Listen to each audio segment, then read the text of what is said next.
नमः सिद्धेभ्यः। ओम नमः सिद्धेभ्यः। ओम नमः सिद्धेभ्यः। बोले महावीर भगवान की, आचार्य गुरुदेव भगवान श्री विद्यासागर जी महाराज की।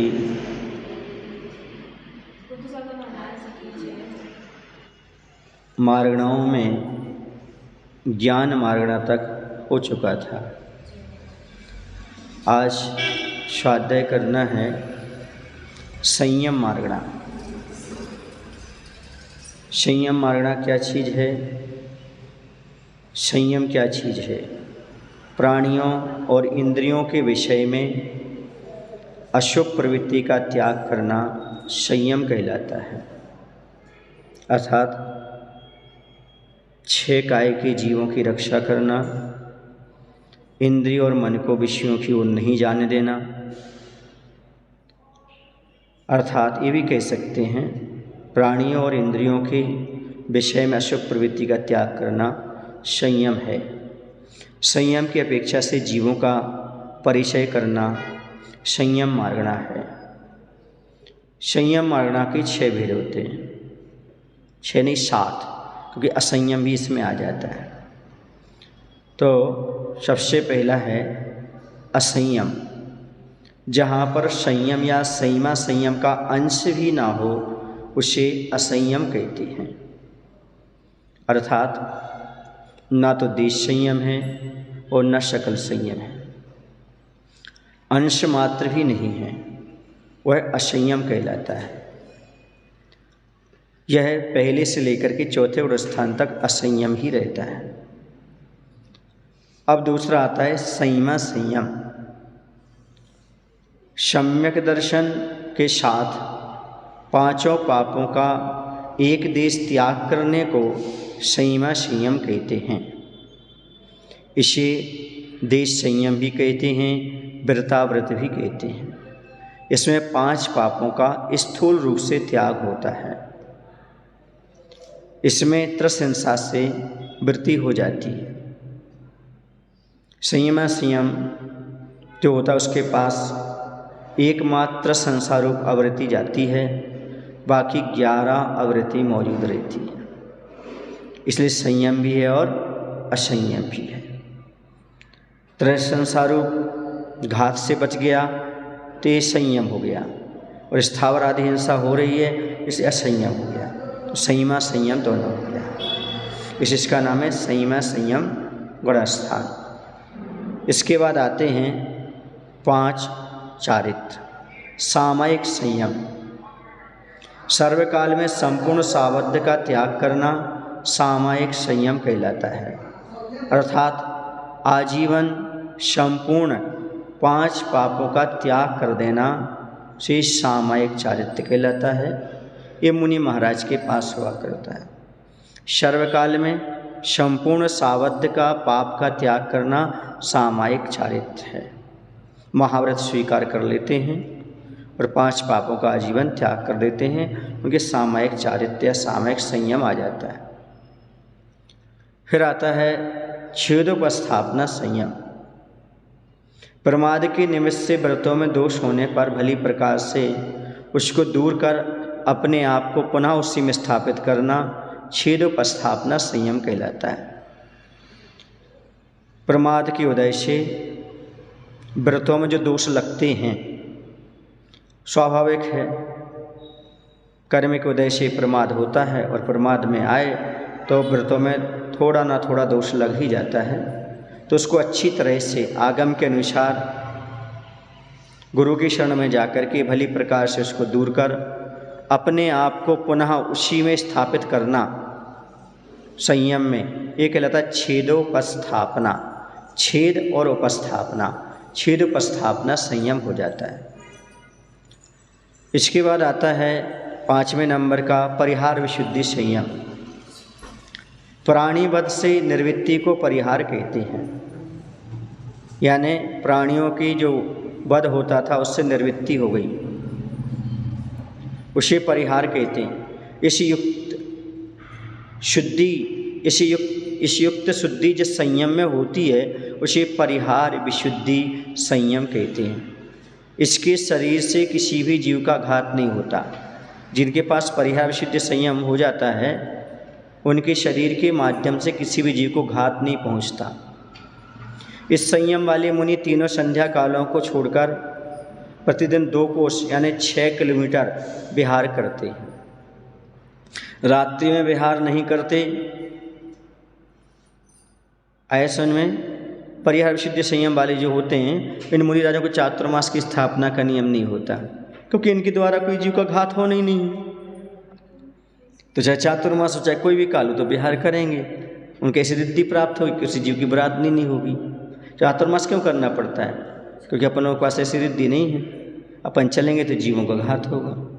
ऐसा तो प्राणी वध से निर्वृत्ति को परिहार कहते हैं। इस युक्त शुद्धि जिस संयम में होती है उसे परिहार विशुद्धि संयम कहते हैं। इनके शरीर से किसी भी जीव का घात नहीं होता है। इस संयम वाले मुनि तीनों संध्या कालों को छोड़कर, संध्या काल समझते हो, सामायिक का समय, जो रात्रि का अवसान और दिन का प्रारंभ होता है वो कहलाता है एक संधि काल। वहाँ पर सामायिक का समय होता है। ये दोपहर में 12 बजे से 1:30 बजे तक ये संधि काल होता है, सामायिक का समय होता है। और शाम को, समझ गए ना, दिन का अवसान होने लगे और रात्रि का प्रारंभ, ये कहलाता है संधि काल। इन तीनों संध्या कालों को छोड़ करके प्रतिदिन 2 कोस मतलब 6 किलोमीटर लगभग विहार करते हैं। इनका नियम ही होता है, स्थान पर नहीं रहते, विहार करते रहते हैं। और रात्रि में तो विहार संभव नहीं है, भले जीव की विराधना नहीं होती लेकिन फिर भी रात्रि में विहार नहीं करते। परिहार विशुद्धि संयम के साथ अब मैचिंग बता रहे हैं। यदि परिहार विशुद्धि संयम है उनके पास तो आहारक का योग नहीं होगा, आहारक मिश्र का योग नहीं होगा। बताया था ना, पहले भी बताया था कि जहाँ पर आहारक वृद्धि वहाँ परिहार विशुद्धि संयम नहीं होता। परिहार विशुद्धि संयम तो आहारक का योग, आहारक मिश्र का योग नहीं होगा, नपुंसक भेद स्त्री भेद नहीं होगा, मनापर्य ज्ञान नहीं होगा और उपशम सम्यक दर्शन नहीं होगा। अर्थात इनकी मैचिंग नहीं है। परिहार विशुद्धि के साथ ये चीज़ें नहीं रह सकती। आहारक दिक, नपुंसक स्त्री भेद और मनापर्य ज्ञान और उपशम सम्यक दर्शन, ये यहाँ पर नहीं रहेंगे। इनके पास परिहार विशुद्धि संयम रहता है। ये कैसे प्राप्त होता है, किनको प्राप्त होता है? तो जो 30 वर्ष तक घर में रहकर इसके पश्चात मुनि दीक्षा लेते हैं। 30 वर्ष तक कहाँ रहते हैं? वो अपने घर में। फिर उसके बाद मुनि दीक्षा लेते हैं। 30 वर्ष तक मतलब वो दीक्षा नहीं लेते, जन्म से लेकर 30 वर्ष तक पूरे निकल जाते हैं। उसके बाद वो मुनि दीक्षा लेते हैं और तीर्थंकर के पादमूल में वर्ष पृथक तक प्रत्याख्यान पूर्वक का अध्ययन करते हैं। ऐसे मुनि के परिहार विशुद्धि संयम प्रकट होता है। कंडीशन कितनी हो गई? कंडीशन हो गई 3। पहली कंडीशन हुई 30 वर्ष तक घर में रहकर मुनि दीक्षा लेना, ठीक है ना। किसके पास जाकर लेना? तीर्थंकर के चरणों में जाकर के लेना। बस पृथक, जहाँ पृथक शब्द आता है वहाँ पर 3 से 9 के बीच का समय ले लेना। क्या ले लेना? पृथक तो माने 3 से 9, अर्थात यहाँ पर वर्ष लग गया तो वर्ष पृथक 3 वर्ष से लेकर 9 वर्ष के भीतर का समय है ना। यदि दिवस पृथकता आता, दिवस पृथक तो 3 दिन से लेकर 9 दिन तक। माह पृथकता आता, 3 माह से लेकर 9 माह तक। पृथक तो माने होता है 3 से 9 की संख्या बीच की। तो वर्ष पृथक तो माने 3 से लेकर के 9 वर्ष के बीच तक प्रत्याख्यान नाम का एक पूर्व होता है स्वाध्याय, उसको पूर्ण करके उसका अध्ययन करते हैं। ऐसे मुनि के परिहार विशुद्धि संयम प्रकट होता है। समझ गए ना? ये कंडीशन है किन मुनि राज को होगा, किसको होगा परिहार विशुद्धि संयम। अब आता है 6वां सूक्ष्म सांप्राय संयम। सूक्ष्म माने हमने पहले बताया था छोटा, सांप्राय माने कसाय। जिस संयम में सूक्ष्म लोभ कसाय या जिस संयम में लोभ कसाय अति सूक्ष्म रह गई हो उसे सूक्ष्म सांप्राय संयम कहते हैं। ये 10वें गुण स्थान में होता है। कौन सा गुण स्थान में होता है? 10वें गुण स्थान का नाम ही है सूक्ष्म सांप्राय। यथाख्यात संयम समस्त मोहिनी कर्म के उपशम या क्षय से जहाँ यथावस्थित आत्म स्वभाव की उपलब्धि हो जाती है उसी यथाख्यात संयम कहते। यथा माने जैसा है वैसा, ख्यात माने वह जो स्वभाव है वह प्राप्त हो जाना।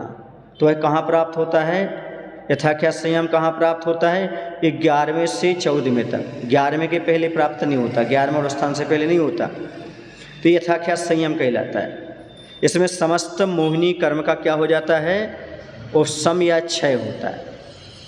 इससे जहाँ पर 11वें गुण स्थान में है तो उपशम होगा, उसके ऊपर के गुण स्थान में है तो क्षय होगा। तो समस्त मोहिनी कर्म के उपशम या क्षय से जहाँ यथा अवस्थित आत्म स्वभाव की उपलब्धि हो जाती है उसे यथाख्यात संयम कहते हैं। ये 7 संयम हो गए। अब ये कहाँ कहाँ उपलब्ध होते हैं, इनके कौन कौन से गुण स्थान हैं? असंयम का हमने बताया ही था, 1 से लेकर के 4 तक। संयम का मात्र एक ही है, 5वां गुण स्थान। सामयिक संयम के और क्षीरोपस्थापना संयम के 6 से 9 तक। इन दोनों के कहाँ तक हैं? 6वें गुण स्थान से लेकर 9 तक। परिहार विशुद्धि का 6वां और 7वां है, 6वां और 7वां तक। शोक सांप्राय संयम का है 10वां। यथाख्यात संयम का है 11 से लेकर के 14 तक।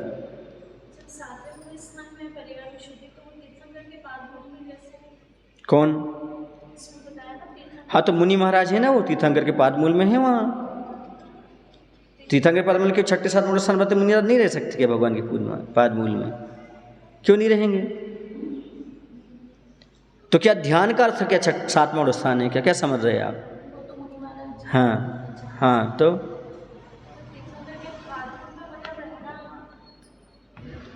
समोषण में है भगवान के। हाँ, तो उसमें क्या है? क्या मुनिराज भगवान के समोषण में नहीं रहते क्या?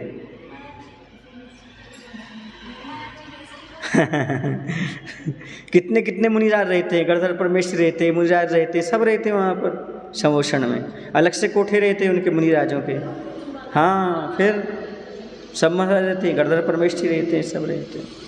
चलिए, यही तुम्हारी हो गई संयम मार्गणा। आया समझ में?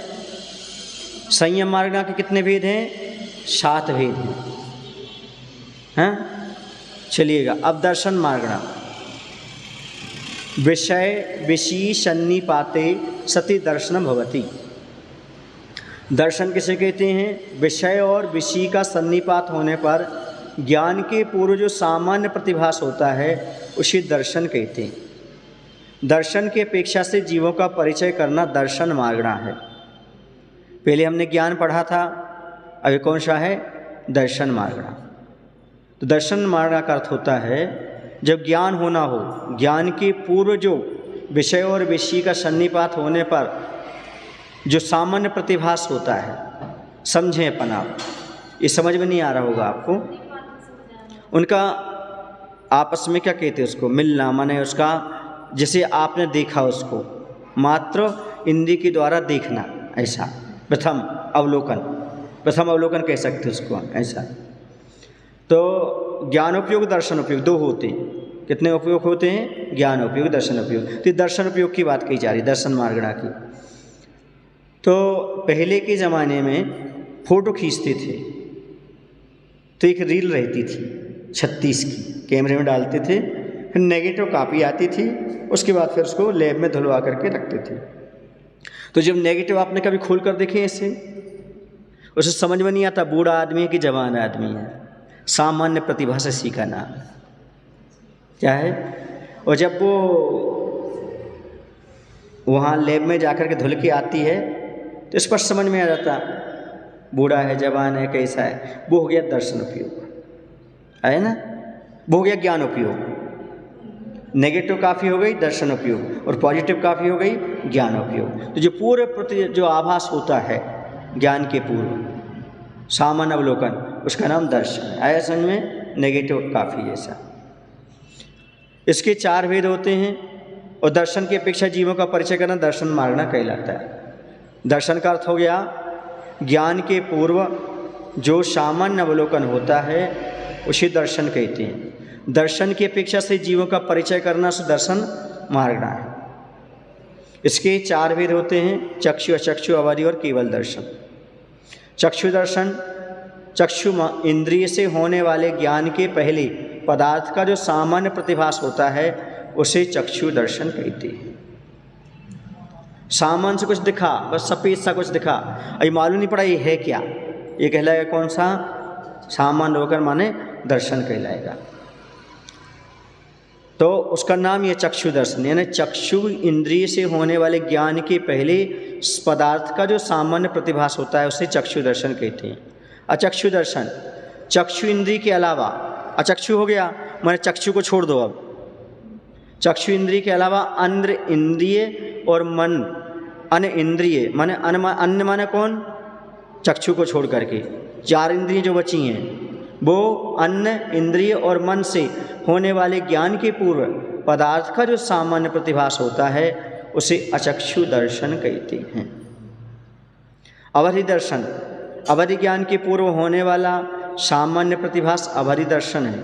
केवल दर्शन, केवल ज्ञान के साथ होने वाला, ये पहले नहीं होता, ये साथ होता है, क्योंकि केवली के दोनों उपयोग एक साथ होते हैं।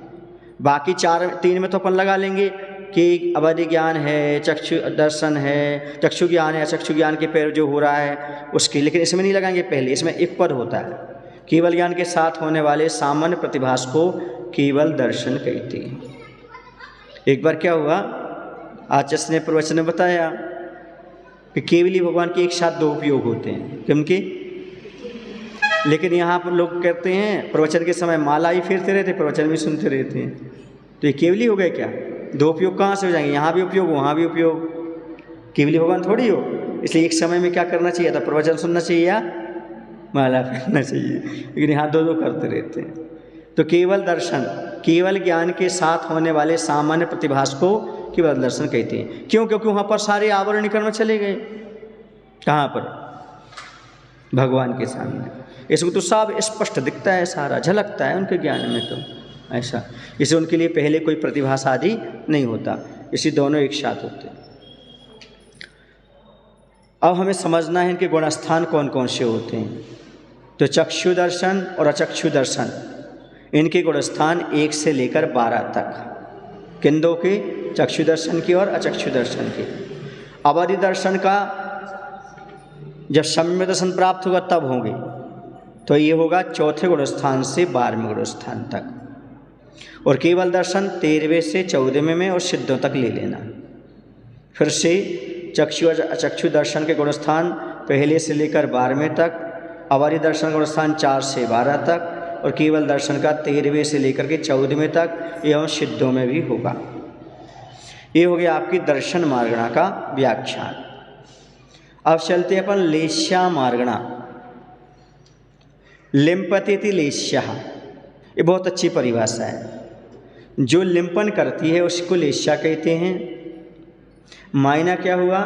जो कर्मों से आत्मा को लिप्त करती है उसे लेश्या कहते हैं। लेपन करना मतलब आत्मा को किससे लेपेगी? वो कर्मों से, क्योंकि आत्मा और किसी से लेपन में नहीं आती, मात्र कर्म के लेपन में आ जाती है। तो कर्म लिप्त करती है, यानी कर्म का बंद करा देती है। लेश्या की अपेक्षा से जीवों का परिचय करना लेश्या मार्गणा है। लेश्या मार्गणा के 6 भेद होते हैं, कृष्ण, नील, कापोत, पीत, पद्म और शुक्ल। इनमें 3 प्रारंभ की लेश्याएँ जो होती हैं वह अशुभ लेश्या होती हैं, और बाद की जो 3 लेश्याएँ होती हैं वह शुभ लेश्या होती हैं।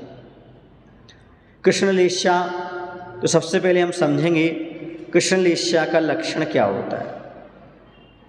तीव्र क्रोध करने वाला हो, शत्रुता को ना छोड़ने वाला हो, लड़ना जिसका स्वभाव हो, धर्म और दया से रहित हो, दुष्ट हो, इत्यादि ये सब लक्षण कृष्ण लेश्या वाले जीव के हुआ करते हैं। क्रोध, सामान्य क्रोध नहीं करता, तीव्र क्रोध करता है। यदि किसी से एक बात दुश्मनी रख ली तो फिर छोड़ता नहीं, हर बात पर लड़ जाता है। लड़ना ही उसका क्या होता है? स्वभाव होता है। और धर्म और दया के बारे में तो शून्य रहता है, दुष्ट स्वभाव वाला रहता है। ये सब कृष्ण लेश्या के परिणाम हैं। ये क्यों जान रहे हैं हम? ताकि हम अपने परिणाम समझ लें। हम कब कृष्णलेस्या में आ जाते हैं, कब शुक्ललेस्या में पहुंच जाते हैं, और कब कैसा कर्म का बंध होता है। नीललेस्या आलसी, सुन रहे हैं ना, आलसी, हर काम में आलस। अकेले ऐसा नहीं कि प्रवचन सभा में आलस्य दिखाता हो, स्वाध्याय करने में आलस्य दिखाता हो, हर काम में आलस्य रहता है उसका। मंद बुद्धि, उसकी बुद्धि मंद रहती है, कुछ भी याद नहीं होता। इसके साथ ही साथ स्त्री लुब्धक, यानी स्त्रियों में ज़्यादा रुचि रखता है। प्रवंचक, प्रवंचक का अर्थ होता है ठगने वाला, धोखा देने वाला। कातर, कायर, डरपोक। सदामानी, हमेशा मान कसाय में डूबा रहता है, अभिमानी। ये सब नीललेस्या के लक्षण हैं। देख लेना अपने में कौन कौन से इसमें लक्षण आते हैं। कापोतलेस्या, कापोतलेस्या वाला शोकाकुल, हमेशा दुख में डूबा रहता, रंज में डूबा रहता। हमारे भी चले गए, हमारे ऐसा हो गया, हमारा भी बहुत अच्छा बेटा था हमारा जी, क्या बताएं, वो चला गया, अब किसी में मन नहीं लगता। वो हमारे इतने अच्छे थे, वो ऐसा हो गया, बस शोक में डूबा रहता, शोकाकुल। सदा रुष्ट, किसी भी चीज़ से संतुष्ट नहीं होता वो। परनिंदक, दूसरे की निंदा करने वाला। आत्म प्रशंसक, अपनी प्रशंसा करने वाला, चाहने वाला। संग्राम में माहर, लड़ाई में तो बिल्कुल कहीं भी खड़ा कर दो उसको। ये सब कापोतलेस्या के लक्षण, ये सब अशुभलेस्याओं वाले के लक्षण हैं। अब इसके बाद आता है शुभलेस्या वाले। पीतलेस्या, जागृत हो, प्रबुद्ध हो, करुणायुक्त हो, दया अंदर उसके अंदर हो, समझदार हो, जो कार्य अकार्य का विचार करने वाला हो, कौन सा करने योग्य कौन नहीं करने योग्य है, लाभ अलाभ में समता रखने वाला हो, जीवन में कुछ अच्छी चीज़ प्राप्त हो जाए तो फूले ना, और यदि कोई हानि हो जाए तो दुखी ना हो, समता परिणाम रखे। इत्यादि जो लक्षण है ये पीतलेस्या वाले के लक्षण हैं। फिर आती है पांचवी लेस्या है परमलेस्या, दयाशील हो। सबसे पहली कंडीशन कैसा होना चाहिए, दयाशील होना चाहिए, त्यागी हो, भद्र हो, साधुजनों की पूजा में निरत हो, साधु की भगवान की पूजा करता हो, बहुत अपराध या हानि पहुंचाने वाले को भी क्षमा कर दे, इत्यादि ये परमलेस्या के लक्षण हुआ करते। शुक्ललेस्या, जो शत्रु के दोषों पर भी दृष्टि न देने वाला हो। सुन रहे हो ना, किसके दोषों पर भी दृष्टि नहीं देता, शत्रु के भी। यहाँ तो मित्र के दोष पहले दिख जाते हैं, शत्रु के तो छोड़ो। हाँ, ऐसे में परिणाम कैसे बनाना चाहिए शुभलेस्या बनाने के लिए, शुक्ललेस्या बनाने के लिए, जो शत्रु के दोषों पर भी दृष्टि ना देने वाला हो, जिससे पर से राग देश स्नेह ना हो। ये तो सब मुनि महाराज जैसे लग रहे लक्षण है ना, वही कर सकते हैं। तो आदि शुक्ललेस्या के लक्षण हैं, लेकिन ये छहों लेस्याएँ आप लोगों के पास भी हो सकती हैं। पहले गुण स्थान से लेकर के छहों लेस्याएँ पहले गुण स्थान में भी होती हैं। आप बदलती रहें, कभी कुछ हो जाए, कभी कुछ हो जाती है, ऐसे हो जाती है। हाँ, ऐसा। तो अपन गुण स्थान समझ लें। कृष्णलेस्या, नीललेस्या, कापोतलेस्या, तीनों अशुभ लेस्याएँ जो हैं, इनका पहले से चौथा। सुन रहे ना, जब तक असंयम है तब तक ये तीन अशुभ लेस्याएँ विद्यमान रहती हैं। समझ गए। पीतलेस्या पहले से लेकर के सातवें तक, कहाँ तक चलती है, शुभलेस्या। कहने का तात्पर्य है पीतलेस्या जो हुआ करती है ना, जो तीन शुभलेस्याएँ हुआ करती हैं, वो चौथे से ऊपर नहीं जाती। कहाँ से ऊपर नहीं जाती, वृत्ति बनने के बाद शुभलेस्याएँ आ जाती हैं। तो पीतलेस्या पहले से सातवें तक, परमलेस्या पहले से सातवें तक, और शुक्ललेस्या पहले से 13वें तक। 14वां गुणस्थान अलेस्या वाला है। 14वें गुणस्थान में कोई लेस्या नहीं होती। समझ गए। तो यहाँ पर अशुभलेशाएँ कौन से गुण स्थान तक रहेंगी? चौथे गुण स्थान तक। कृष्ण, नील, कापोत, ये 3 अशुभलेशाएँ पहले से चौथे गुण स्थान तक। उसके बाद पीत, पद्म और शुक्ल रहेगी, है ना। पीत लेशा पहले से लेकर के 7वें तक और पद्मलेशा ये पहले से 7वें तक। बहुत सरल है। 3 अशुभलेशाएँ पहले से चौथे तक, 2 पहले की शुभलेशाएँ पहले 7वें तक, शुक्ल लेशा पहले से 13वें गुण स्थान तक। ठीक है, 14वां गुण स्थान लेशा से रहे थे।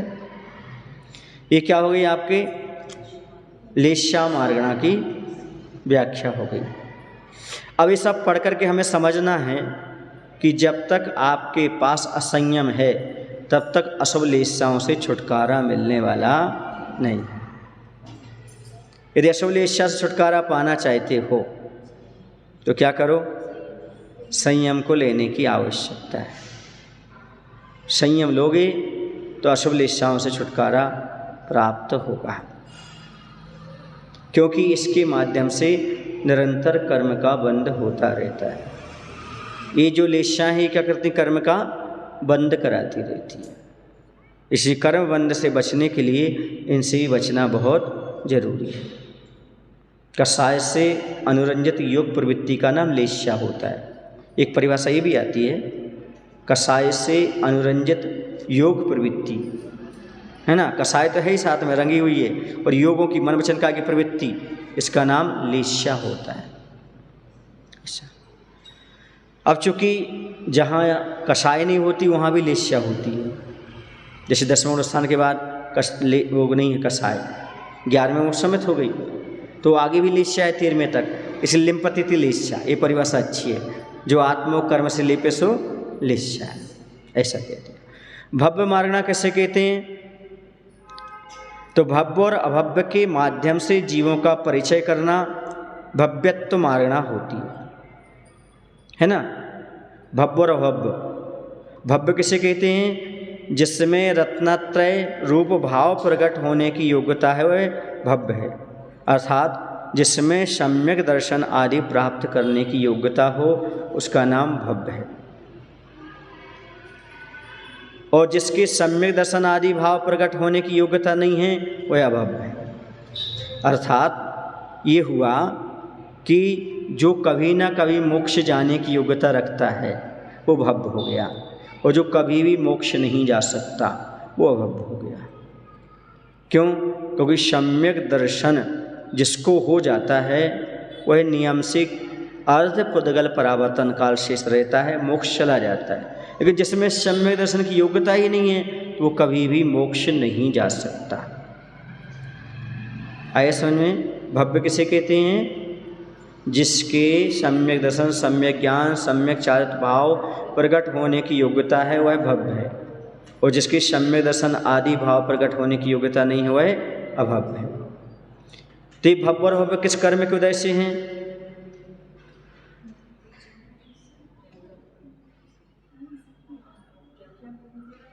कौन से कर्म के उदय से भव्य भव्य हैं? लगता है आप लोग तत्वसुत नहीं पढ़े। ये पारिणामिक भाव है। कौन से भाव हैं? कर्म निरपेक्ष भाव है। कौन सा है? जीव भव्या भव्यत्वानि च। इसमें कर्म का क्षय उपशम कुछ भी नहीं, उदय कुछ भी नहीं लगता। समझ गए ना? ये तो कर्म निरपेक्ष है। क्यों है? स्वभाव से है। तुम जीव हो क्यों हो? स्वभाव से हैं। वह भव्य क्यों है? स्वभाव से। अभव्य स्वभाव से। उसका कोई दोष नहीं, वो अभव्य तो, क्योंकि वो तो अनादिकाल से है, सो है। मुनि भी बन जाता, 9वें गिरिवर्ग तक भी पहुंच जाता, फिर लौट के आ जाता है, लेकिन सम्यसन प्राप्त नहीं कर पाता। क्यों? क्योंकि उसमें योग्यता ही नहीं है। तो उसका कोई दोष नहीं है वो अभव्य तो, क्योंकि वो तो है अनादिकाल से तो है। अब क्या बोले, अभी वर्तमान का कोई दोष ही नहीं उसका।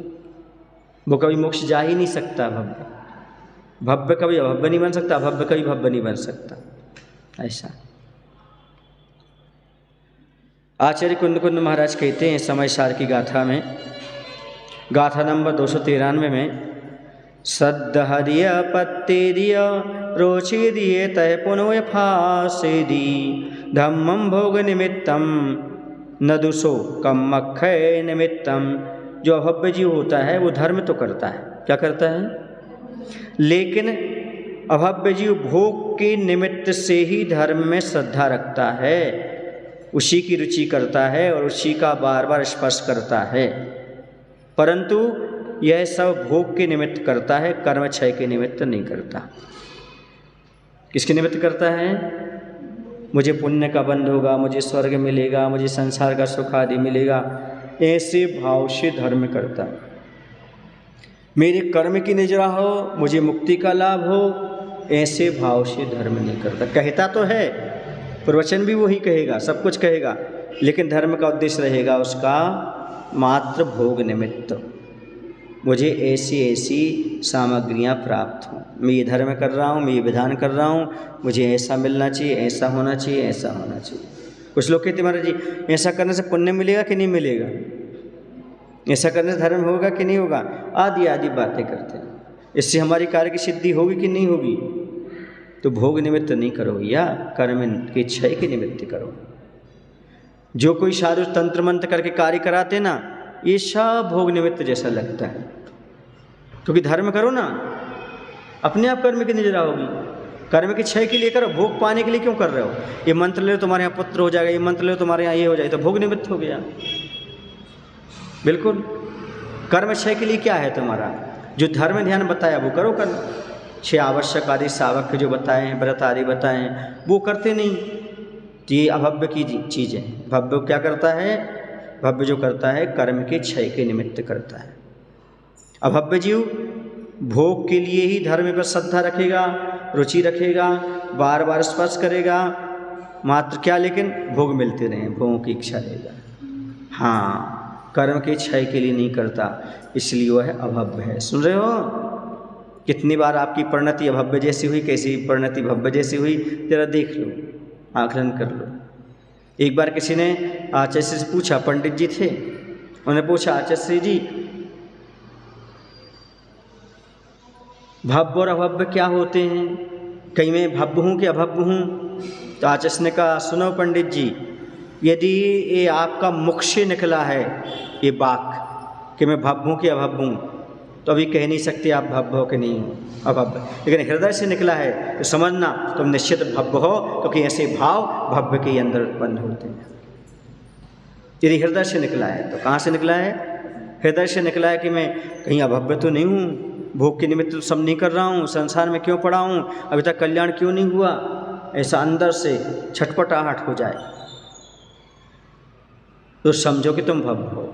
और सुनी सुनी बात है, भैया क्या पता हम भव्य हैं, भगवान देखे, भगवान ने जानी, ये सब जो चीज़ें हैं ना, ये अंदर से जब तक ना हो भावासन, तब तक हम अपने आप को भव्य नहीं कह सकते। तो भव्य और अभव्य मार्गणा, अभव्य मार्गणा तो मात्र प्रथम गुण स्थान, कभी सम्यसन प्राप्त कर ही नहीं पाएगा, तो पहले से ऊपर उठ ही नहीं पाएगा। और भव्य मार्गणा 1 से 14वें गुण स्थान तक, 14वें के बाद छूट जाएगा, सिद्धों में नहीं रहेगा भव्य गुण, क्योंकि अब तो कहाँ चला गया, वो मोक्ष चला गया। महाराज भव्यों में क्यों नहीं रहता? क्योंकि टिकट रहता है जहाँ तक अब वो जाना है। जैसे अपन पहुँच गए, टिकट उसको दे देते, लो या फेंक देते, उसकी कोई ज़रूरत नहीं पड़ती। तो भव्य तो टिकट है, 14वें गुण स्थान तक रहेगा, इसके बाद छूट जाएगा। तो भव्य के गुण स्थान 1 से 14, अभव्य का मात्र प्रथम गुण स्थान हुआ करता है। अब इसके बाद आते हैं अपन सम्यक्त मार्गणा पर। सम्यक्त मार्गणा किसे कहते हैं? तो 7 तत्व तथा सच्चे देवशास्त्र और गुरु का यथार्थ श्रद्धान प्रकट होने पर होने वाली आत्मा की शुद्ध परिणति को सम्यक्त कहते हैं, या सम्यक दर्शन इसी का नाम है। समझ गए? सम्यक्त क्या है? तो सम्यक दर्शन। सम्यक्त की अपेक्षा जीवों का परिचय करने को सम्यक्त मार्गणा कहते हैं। समझ गए ना? तत्वार्थ पर श्रद्धा रखने वाला जीव है ना, 7 तत्वों पर आ गया ना, सच्चे देवशास्त्र पर श्रद्धा रखने वाला जीव है, उसकी जो शुद्ध परिणति है वह सम्यक्त कहलाती है। और सम्यक्त की अपेक्षा जीवों का परिचय करना उसे सम्यक्त मार्गणा कहते हैं। इसके 6 भेद होते हैं। मिथ्यात्व, सासादन, सम्यक मिथ्यात्व है ना, और प्रथमोपम सम्यक्त, छायसो सम्यक्त और छायक सम्यक्त। अपन समझते हैं अब सम्यक्त यहाँ पर उपसम सम्यक्त कह सकते हैं। उपसम के दो भेद हो जाते हैं, प्रथमोपसम और द्वितीयोपसम। तो सबसे पहले अपन चलते हैं मिथ्यात्व। मिथ्यात्व को समझते हैं। एक वैसे पहले पढ़ चुके आप, नहीं पढ़ चुके, गुणस्थान में पढ़ चुके थे। तो मिथ्यात्व, मिथ्यात्व प्रकृति के उदय से होने वाले तत्वार्थ के अश्रद्धानुरूप परिणामों को मिथ्यात्व कहते हैं। सम्यक से विपरीत है वो क्या कहलाएगा? मिथ्यात्व कहलाएगा। आया समझ में? नहीं पढ़ा क्या? मिथ्यात्व प्रकृति के उदय से होने वाले तत्वार्थ के अश्रद्धानुरूप परिणामों को मिथ्यात्व कहते हैं। सीधी बात, सम्यक्त से जो विपरीत हो गया वो मिथ्यात्व हो गया। शासन सम्यक्त, उपशम सम्यक्त के काल में कम से कम एक समय और अधिक से अधिक 6 आवली शेष रहने पर अनंतानुबंधी कषाय के 4 भेदों में से किसी एक कषाय का उदय होने से उपशम सम्यक्त से च्युत होने पर और मिथ्यात्व प्रकृति के उदय न होने से मध्य के काल में जो परिणाम होते हैं उसे साधन सम्यक्त कहते हैं। हमने कहा था ना, सम्यक दर्शन प्रहार से तो गिर गया कि जब तक मिथ्यात्व की भूमि पर नहीं आया। वो कौन कहलाएगा? साधन सम्यक्त वाला, है ना, दूसरे स्थान वाला, ये उसकी स्थिति होती है। फिर तीसरा होता है सम्यक मिथ्यात्व, जिसमें सम्यक और मिथ्यारूप मिश्रित श्रद्धान पाया जाता है, उसे सम्यक मिथ्यात्व या मिश्रित सम्यक्त कहते हैं। बताया था ना, पहले उसने कुदेवों की मान्यता छोड़ी नहीं थी और सच्चे देव को मानने लगा, तो मिले जुले परिणाम हो गए। सम्यक रूप परिणाम भी और मिथ्या रूप परिणाम भी है। उदाहरण भी दिया था। कौन सा उदाहरण दिया था? दही गुड़वत। दही और ना दही का स्वाद ना गुड़ का स्वाद, खिचड़ी ना चावल का स्वाद ना दाल का। ऐसे न सम्यक दृष्टि और ना मिथ्या दृष्टि, मिले जुले परिणाम उसके हैं। सच्चे देव को ही मान लेता है और वहाँ मिथ्या देवी देवताओं को ही पूछता रहता है, ऐसा। अब आता है उपशम सम्यक्त। उपशम सम्यक्त के 2 भेद होते हैं, प्रथमोपशम सम्यक्त और द्वितीयोपशम सम्यक्त। तो प्रथमोपशम सम्यक्त क्या है? दर्शन मोहिनी की मिथ्या सम्यक प्रकृति और अनंतानुबंधी चौकड़ी। अनंतानुबंधी चौकड़ी क्या? क्रोध, मान, माया, लोभ, इन 7 प्रकृतियों के उपशम से जो सम्यक्त होता है उसे प्रथमोपशम सम्यक्त कहते हैं। आया समझ में? अनंतानुबंधी, क्रोध, मान, माया, लोभ और मिथ्या सम्यक मतलब सम्यक प्रति, इन 7 प्रकृतियों के उपशम से जो सम्यक्त होता है उसे प्रथमोपशम सम्यक्त कहते हैं। प्रथमोपशम सम्यक्त में मरण नहीं होता, आयु बंध नहीं होता।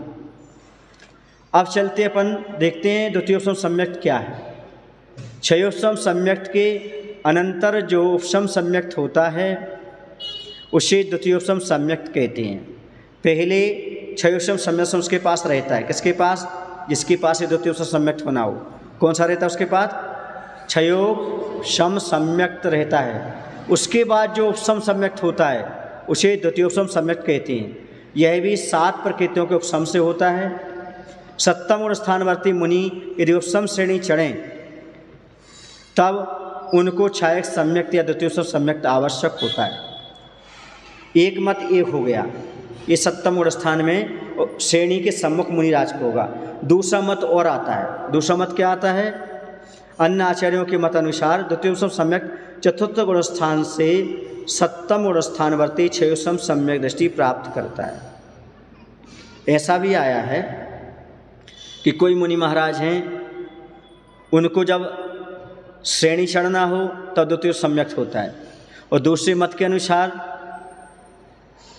चतुर्थ गुण स्थान से सप्तम गुण स्थानवर्ती क्षयोपशम सम्यक दृष्टि प्राप्त करता है, यानी चौथे गुण स्थान से हो जाता है। कहाँ से माना? चौथे गुण स्थान के। और वहाँ पर किससे माना था? मात्र एक मत के अनुसार सप्तम गुण स्थान में, दूसरे मत के अनुसार चौथे से लेकर के सप्तम गुण स्थान तक माना। उससे क्या होता है? सम्यक दर्शन की प्राप्ति में क्या बाधा है? सम्यक दर्शन तो किसी को भी हो सकता है, चारों गतियों के जीव को हो सकता है ना। इसलिए भले वह असंयम में है लेकिन उसको तो छायक भी हो सकता है। ये तो क्षयोपशम सम्यक दर्शन की बात है। चौथे गुण स्थान में दर्शन मोहिनी की क्षय कर सकता है। इतनी उसकी अनंतानुबंधी, क्रोध, मान, माया, लोभ, वो 3 प्रकृति, इतनी क्षमता है उसके पास। जैसे राजा सैनिक था, उसने छायक समदर्शन प्राप्त किया था। असंयम दशा में भी छायक समदर्शन प्राप्त हो सकता है। असंयम दशा में भी तीर्थंकर प्रकृति का बंध हो सकता है। हाँ, लेकिन सम्यक दर्शन होना चाहिए तीर्थंकर प्रकृति के लिए। और कहीं कहीं तो ये अनिवार्यता बताई, केवली शुद्ध केवली का पादमूल होना चाहिए तीर्थंकर प्रकृति का बंध। अब इसके बाद आता है क्षयोपशम, इसे वेदक सम्यक्त भी कहते हैं।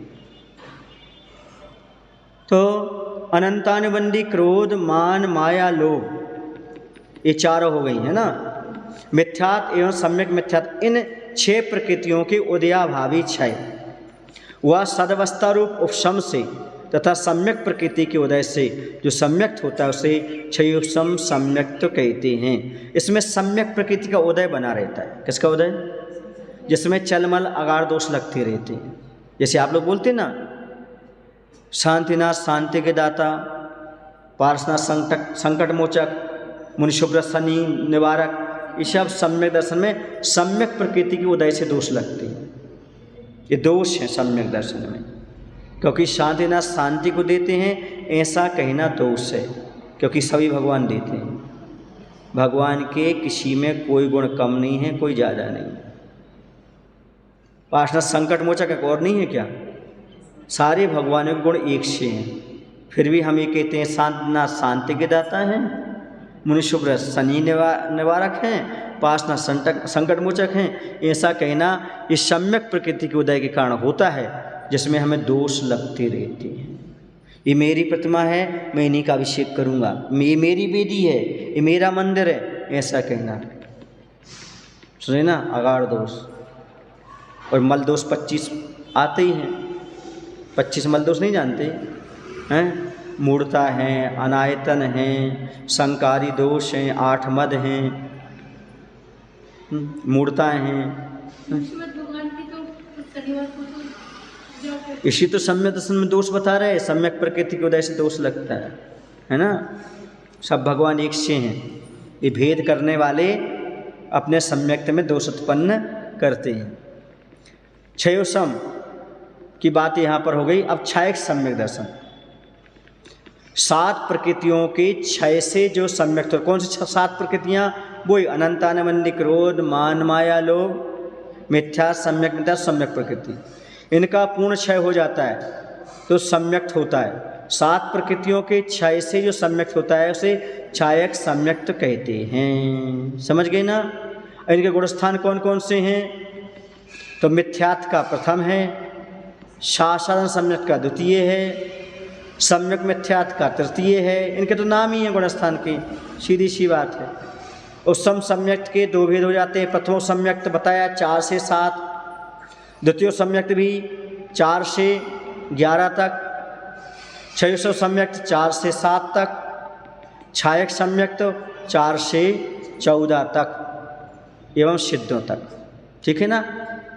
ये क्षयक सम्यक्त 14वें से लेकर के 14वें तक और सिद्धों में भी पाया जाता है। फिर से मिथ्यात्व प्रथम में, शासन सम्यक द्वितीय, सम्यक मिथ्यात्व तृतीय, उपशम में प्रथम सम्यक 4 से 7 तक, द्वितीय सम्यक 4 से 11 तक, क्षयोपशम सम्यक 4 से 7 तक, क्षयक सम्यक 4 से 14 तक एवं सिद्धों में तक। ये हो गई आपकी कौन सी मार्गणा? सम्यक्त मार्गणा। बोलो महावीर भगवान की जय। अच्छा, एक और पढ़ लें, संगी मार्गणा, बहुत छोटी सी है। हाँ, संगी मार्गणा किसे कहते हैं? संगी और असंगी जीवों के परिचय कराने को संगी मार्गणा कहते हैं। ठीक है? संगी किसे कहते हैं? मन सहित जीव को संगी और मन रहित जीव को असंगी कहते हैं। जो जीव शिक्षा, उपदेश, क्रिया और आलाप को ग्रहण करते हैं उन्हें संगी कहते हैं। समझ गए? यानी शिक्षा ग्रहण कर लें, उपदेश ग्रहण कर लें, क्रियाएं ग्रहण कर लें, आलाप आदि यानी बोलने आदि कलाएं ये सब सीख लें, उसे संगी कहते हैं। असंगी जो मन रहित है, जो जीव शिक्षा, उपदेश, क्रिया और आलाप आदि ग्रहण नहीं कर पाते उन्हें असंगी कहते हैं। तो जो होता है असंगी का गुणस्थान मात्र एक होगा प्रथम, क्योंकि इसको सम्यसन है ही नहीं, मन है ही नहीं, सम्यसन प्राप्त होगा ही नहीं, योग्यता ही नहीं है, इसलिए प्रथम गुणस्थान। और संगी के 1 से 12 तक 13वें गुणस्थान संगी असंगी दोनों भी, ना संगी है ना संगी है। कौन? 13वें गुणस्थान वाले। 14 में तो होते ही नहीं मन वगैरह कुछ। तो ये एक संगी का गुणस्थान 1 से 12, असंगी का प्रथम। ठीक है ना। अब केवली भगवान संगी है क्या? संगी हैं। केवली भगवान दोनों से रहित हैं। केवली भगवान संगी नहीं होते, क्योंकि ज्ञानवर्ण दर्शनवर्ण कर्म के से रहित होने के कारण केवली भगवान मन के अवलंबन से बाह्य अर्थ का ग्रहण नहीं करते, अतः केवली भगवान को संगी नहीं कह सकते, क्योंकि उनके पास कोई आवरणीय कर्म बचा ही नहीं है। केवली भगवान असंगी भी नहीं है, क्योंकि जिन्होंने समस्त पदार्थों को साक्षात कर लिया है उन्हें असंगी मानने में विरोध आता है। संयोग केवली अनुभव हैं, ये संगी नहीं है, क्योंकि भाव मन नहीं है, और ना असंगी हैं, क्योंकि अविवेकी नहीं हैं। समझ गए ना। उनके पास जो है ना द्रव्य मन तो है पर भाव मन नहीं है। कौन के? केवली भगवान के। संयोग केवली के यद्यपि द्रव्य मन है परंतु भाव मन नहीं है। बोलो महावीर हो। एक और मार्गणा है, बस मार्गणा पूरी समाप्त हो जाएंगी। आहारक मार्गणा ले लेते हैं ना। आहारक मार्गणा किसे कहते हैं? आहारक एवं अनाहारक जीवों की परिचय करने को आहारक मार्गणा कहते हैं। आहारक किसे कहते हैं? जो 3 शरीर और 6 पर्याप्तियों की योग्य पुद्गल वर्गणाओं को आहार कहते हैं। किसके? 3 शरीर और 6 पर्याप्तियों के योग्य पुद्गल वर्गणाओं को आहार कहते हैं। जो इसे ग्रहण करे उसे आहारक कहते हैं। दूसरा होता अनाहारक, 3 शरीर और 6 पर्याप्ति। 3 शरीर समझ गए? आहारक, औदारिक और वैक्य, है ना। कभी कारमान शरीर कर्मों का समूह है, और तेजस शरीर जो है ना कांति देने वाला है। तो 3 शरीर और 6 पर्याप्तियों के योग्य पुद्गल वर्गणाओं को जो ग्रहण नहीं करता है उसे अनाहारक कहते हैं। विग्रह गति में 13वें गुण स्थान के प्रतर एवं लोक पूर्ण समुद्घात में एवं 14वें गुण स्थान में जीव अनाहारक होता है। बाकी सब जगह कैसा होता है? आहारक होता है। आए समझे आपको? यहाँ पर आहार शब्द से कबलाहार आदि नहीं ले लेना। जो 6 प्रकार के आहार होते हैं वो नहीं, है ना। यहाँ पर आहार शब्द से कबलाहार, लेपाहार, ओजाहार, मानसिक आहार, कर्माहार को छोड़कर 9 कर्माहार को ही ग्रहण किया जाता है। किसको? 9 कर्म वर्गणाएं जो आती हैं उसको कहा जाता है। ये समझने की आवश्यकता है आपको। कबलाहार किसके होता है? कबलाहार मनुष्योत्रयंचों के होता है। कबल माने ग्रास, किसके होता है? मनुष्यों के। लेपाहार एक इंद्रिय जीवों के होता है, जो सर्वांग से ग्रहण करते हैं, वृक्ष आदि। ओजाहार अंडक जीवों के होता है। मुर्गी के अंडे वगैरह होते ना, उनको मुर्गी सेती है, हीट देती है ना, तो उनके पास ओजाहार होता है। मानसिक आहार देवताओं में होता है। मात्र मन में विचार किया, कंठ से अमृत झर गया।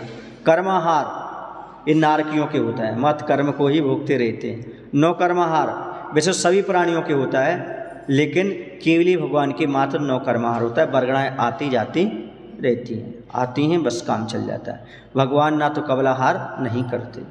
सुने ना, लेपाहार किन के होता है? एक इंद्रिय के। कुछ लोग कहते हैं ना महाराज को तेल लगाओ तो लेपाहार हो गया। नहीं, वो लेपाहार नहीं है। समझ गए ना। एक इंद्रिय है क्या महाराज जी?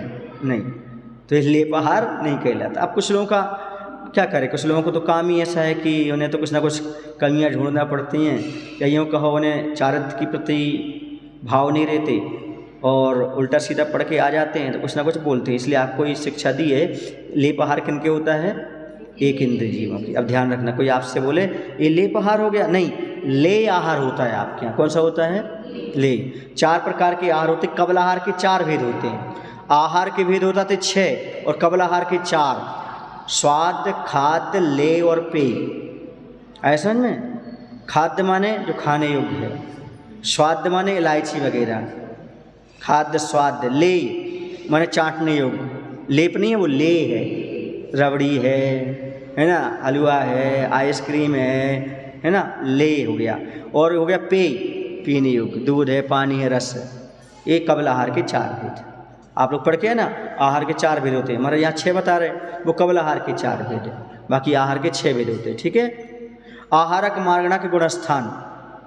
आहारक में 1 से लेकर 13 तक, और अनाहारक में 1, 2, 4, 13वां कहाँ? जहाँ पर प्रतर एवं लोकपूर्ण समुद्घात होता है ना। तो 1, 2, 4, 13वां एवं 14वां गुणस्थान अनाहारक का है। ठीक है। बोलो महावीर भगवान की, आचार्य विद्यासागर जी महाराज की।